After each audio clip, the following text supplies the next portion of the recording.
You just sold your home for a couple $100,000 more than you paid for it. Sounds like a win, right?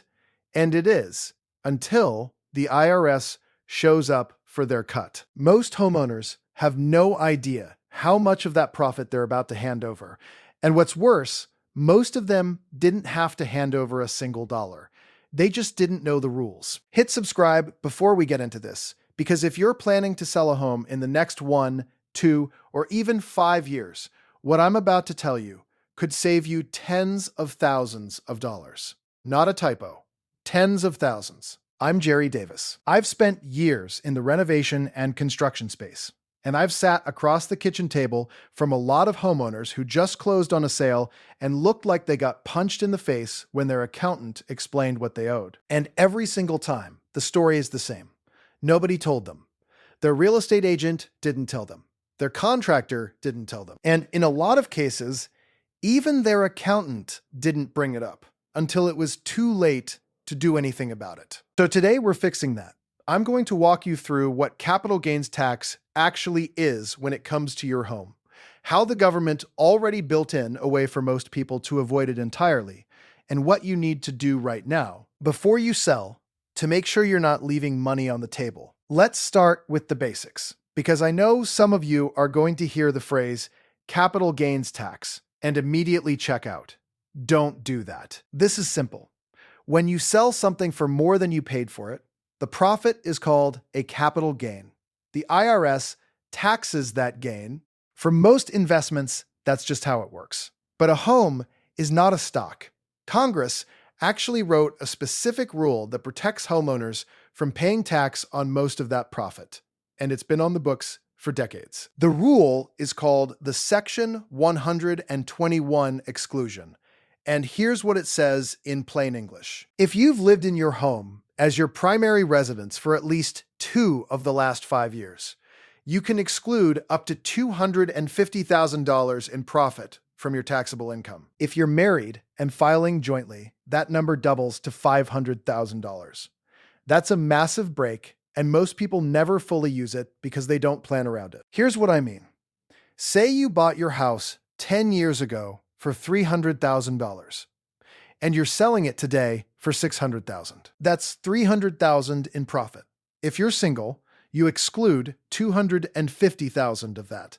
You only owe capital gains tax on the remaining $50,000. If you're married, the entire $300,000 profit is excluded. You owe nothing. But here's the part where people mess up. They don't track what they've actually put into the house. And that matters because of something called your cost basis, which is not just the price you originally paid, it's what you paid plus every qualifying improvement you made to the property. And that number can dramatically reduce how much of your profit is actually taxable. This is where renovation and tax law intersect. And this is the part most homeowners completely miss. Every time you make a capital improvement to your home, it gets added to your cost basis. That means your taxable gain shrinks. So, if you bought for $300,000 and spent $80,000 on a kitchen addition, a new roof, and a bathroom remodel, your adjusted cost basis is now $380,000. If you sell for $650,000, your gain isn't $350,000. It's $270,000. On a joint return, that entire gain could be excluded. On a single return, you're only taxed on $20,000 instead of $100,000. That's a real, tangible difference, and all you had to do was keep your receipts. Now, here's what no one tells you. Not everything counts. The IRS makes a distinction between improvements and repairs, and it matters a lot. A capital improvement is something that adds value, extends the life of the home, or adapts it to a new use. A new roof counts. A kitchen addition counts. Replacing old single-pane windows with energy-efficient double-pane windows counts. Installing HVAC counts. A new deck counts. But patching a leaky faucet, painting a room, replacing a broken light switch, those are repairs. They do not add to your cost basis. So don't go trying to throw every Home Depot receipt into your tax folder. Your accountant will sort through it, and anything that looks like routine maintenance is getting pulled out. The gray areas are where people get tripped up.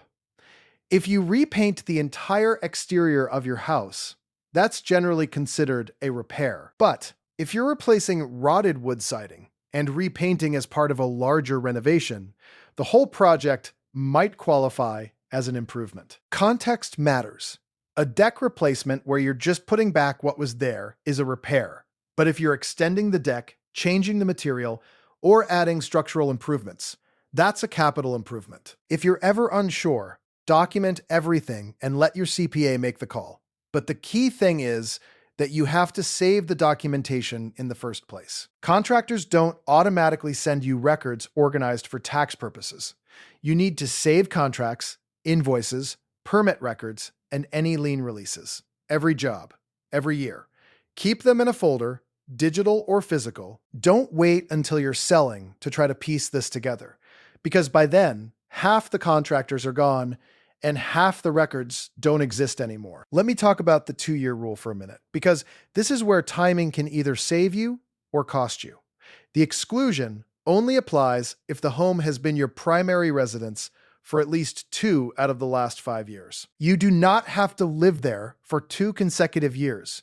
You just need to hit that 24-month threshold within a 5-year window. So if you moved out of your house 2 years ago and you've been renting it out, you may still qualify for the exclusion as long as you lived there for 2 years before that. But if you only lived there for 18 months before renting it out and you've been out for 3 years, you might not qualify at all. And you could owe full capital gains tax on every dollar of profit above your adjusted cost basis. This is especially important for people who buy a house, do a big renovation, live there for a short time, and then try to sell for a profit.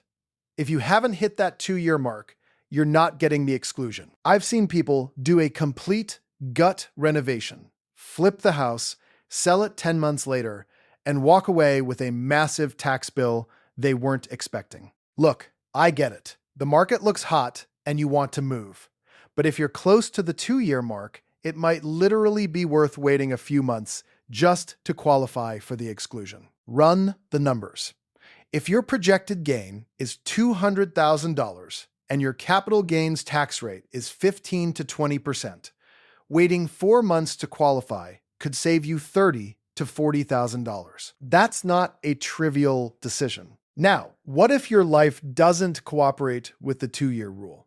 What if you have to move sooner because of a job change, a medical issue, or a divorce? The IRS actually has partial exclusion rules for those situations, and most people don't know they exist. If you're forced to sell before meeting the 2-year requirement, and it's due to a work-related relocation, a health issue, or what the IRS calls unforeseen circumstances, you can still claim a partial exclusion based on how much of the 2 years you actually lived there. So, if you lived there for 12 months and had to move for a job, you've completed 50% of the 2-year requirement, which means you can exclude 50% of the maximum exclusion amount. For a single filer, that's $125,000 instead of $250,000. For a married couple, that's $250,000 instead of $500,000.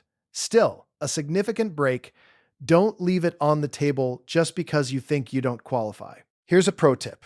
If you're going through a divorce and one spouse is being bought out of the home, timing matters a lot here. Both spouses may still be able to claim the full exclusion as long as both have lived in the home for the required period, even if only one spouse is on the deed. Get a tax advisor involved before the divorce settlement is finalized, not after, because how you structure the sale can have a major impact on what each spouse actually keeps. Let's talk about investment properties for a minute, because some of you watching this are not selling your primary residence. You're selling a rental or an investment property, and the Section 121 exclusion does not apply to you. But you're not without options. The main tool available for investment property is called a 1031 exchange. Here's how it works. Instead of cashing out on your investment property, you roll the proceeds into another like-kind investment property within a specific time window. And the IRS allows you to defer the capital gains tax indefinitely, as long as you keep rolling the money into another qualifying property. The rules are strict. You have 45 days to identify a replacement property after selling, and you have 180 days to actually close on it. And you have to use a qualified intermediary to hold the funds in between. You can't just take the money yourself and then buy something later. But if you're a real estate investor with significant appreciation in a property, a 1031 exchange can be one of the most powerful tax deferral tools available to you. One more thing I want to make sure I cover, and this is a big one. A lot of homeowners convert their primary residence into a rental property at some point. Maybe you moved out, you couldn't sell at the price you wanted, so you started renting it. And then, a few years later, you're thinking about selling. Here's what you need to know. If you move out of your home, convert it to a rental, and then sell it several years later, the portion of time it was used as a rental is not covered by the exclusion. The IRS prorates the exclusion based on what percentage of your ownership period was primary residence use versus rental use. So if you owned the house for 10 years, lived in it for 4, and rented it for 6, only 40% of your gain qualifies for the exclusion. The rest is taxable. And there's another layer on top of that.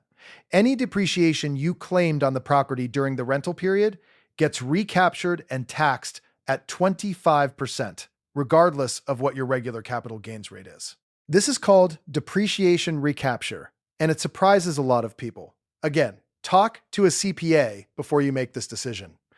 The difference between planning ahead and reacting after the fact can easily be 5 figures. And yes, I know some of you are going to disagree with me on this next point, but I think it needs to be said. A lot of homeowners skip the professional tax advice because they think they can't afford it, or because they think their situation is simple. And then they either overpay or they make a mistake that costs them way more later. If you're selling a home with a 6-figure gain, spending a few $100s on a CPA consultation is one of the best investments you can make in that entire transaction. That one conversation could save you more money than any single renovation project you've ever done. I'm not saying don't do your own research. Obviously, you're here, you're learning. That's great. But the tax code has enough nuance in it that a professional who does this every day is worth every dollar. Let me wrap this up with the practical takeaways, because I want you to walk away from this actually being able to do something with what you learned. First, if you're planning to sell, make sure you've lived in the home for at least 2 of the last 5 years before you close. Second, start tracking every capital improvement you make right now. Keep all your invoices, contracts, and permits organized and accessible. Know the difference between an improvement and a repair, and only count the improvements. Third, if you have to sell early due to a job, health issue, or divorce, look into the partial exclusion before you assume you don't qualify. Fourth, if you're selling a rental or investment property, look into a 1031 exchange before you take the cash. And fifth, hire a tax professional before you close on the sale, not after. These rules are not that complicated once you understand them, but you have to know they exist in the first place. Tell me in the comments whether you knew about the 2-year rule before today, because I talk to homeowners all the time who have been in their house for 10 years and still don't know about the exclusion. And if you know someone who's getting ready to sell, share this with them, because this is the kind of thing that can change what they walk away with at the closing table. A good sale is not just about getting the right price. It's about keeping as much of that money as possible when it's all said and done. Plan ahead, keep your records, and don't let the IRS take more than they're legally owed. Hit like, subscribe, and share it with someone who needs to see it. I'll catch you in the next one.